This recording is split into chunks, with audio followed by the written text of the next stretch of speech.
Finally, after 7 seasons of My Hero Academia, we get to episode 151 and witness the battle between Deku and Shigaraki. Or maybe a version of All for One taking over Shigaraki's body. Or maybe their minds are merged together somehow in the host of this monstrous being. I really don't know what the situation is there, but this whole season has been building up with so much tension.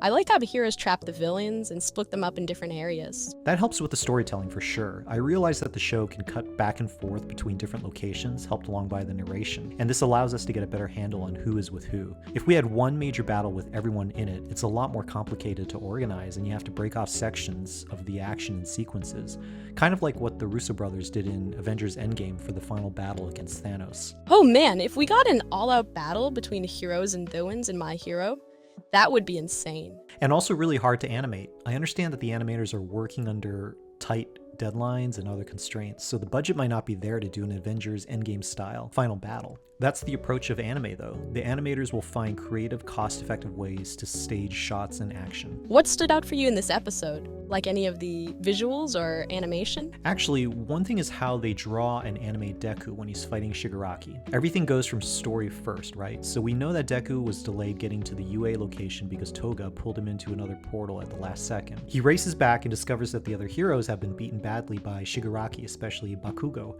who looks like he's about to die. So story-wise, Deku has a lot of heightened emotions. He's angry and furious. I don't know if I've ever seen him so, well, I was gonna say broken, but maybe that's not the right word.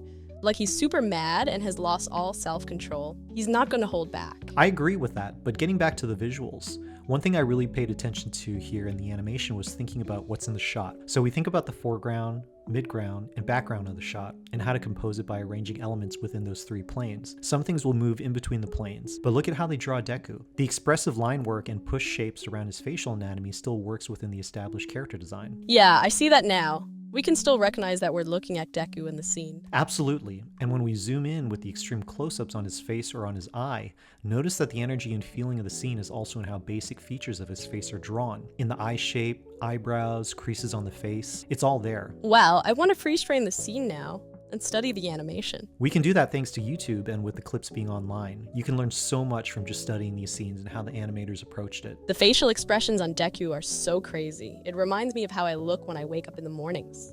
I have no further comment on that.